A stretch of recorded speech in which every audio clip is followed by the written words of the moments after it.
ప్రజా సమస్యల పరిష్కారానికి సుపరిపాలన అందించేందుకు ప్రింట్ అండ్ ఎలక్ట్రానిక్ మీడియా సోదరుల సలహాలు సూచనలకు ప్రాధాన్యతనిస్తానని ప్రత్తిపాడు ఎమ్మెల్యే వరుపుల సత్యప్రభ అన్నారు. ప్రత్తిపాడులో తెలుగుదేశం పార్టీ కార్యాలయం వద్ద నియోజకవర్గ పాత్రికేయుల సమావేశంలో ఆమె మాట్లాడుతూ ప్రజాస్వామ్య వ్యవస్థకు నాలుగో స్తంభంగా పిలువబడే పాత్రికేయ రంగం ఎంతో విలువలతో కూడిన మరియు కత్తి మీద సాము వంటిదని అన్నారు. ప్రభుత్వానికి ప్రజలకు వారధిగా పనిచేసే ఏకైక వ్యవస్థ పాత్రికేయ రంగం అని అన్నారు.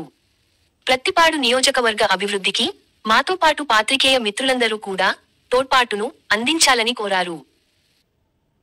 విలేకరుల సమస్యలను ప్రభుత్వం దృష్టికి తీసుకువెళ్లి ప్రభుత్వ పరంగా అందే సంక్షేమ పథకాలను అందించేందుకు తన వంతు కృషి చేస్తానని, ఎవరికి ఏ సమస్య వచ్చినా తాను అండగా ఉంటానని హామీ ఇచ్చారు.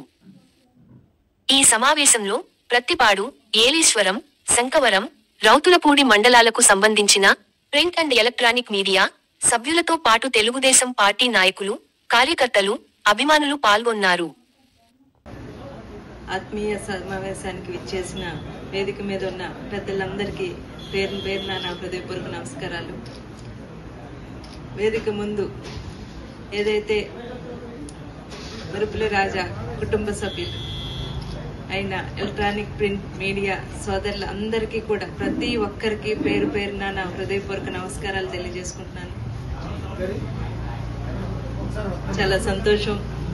ఈ రకంగా ఈ సందర్భంగా మిమ్మల్ని అందరినీ ఒకేసారి ఒకే వేదిక మీద కలుసుకోవడం అన్నది నిజంగా చాలా ఆనందంగా ఉంది. ఈ సమావేశం అన్నది నేను ఎప్పటి నుంచో అనుకుంటున్నాను.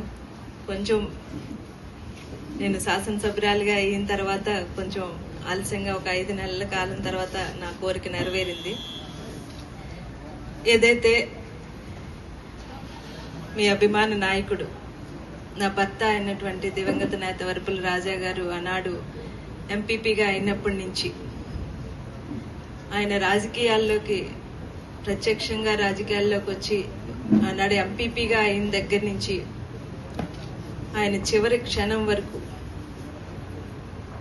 ఆయన ప్రతి విజయం వెనక మీ అందరి కృషి, మీ అందరి పాత్ర కూడా ఉందని ఈ సందర్భంగా నేను మీ అందరికీ కూడా పేరున ధన్యవాదాలు తెలియజేసుకుంటున్నాను.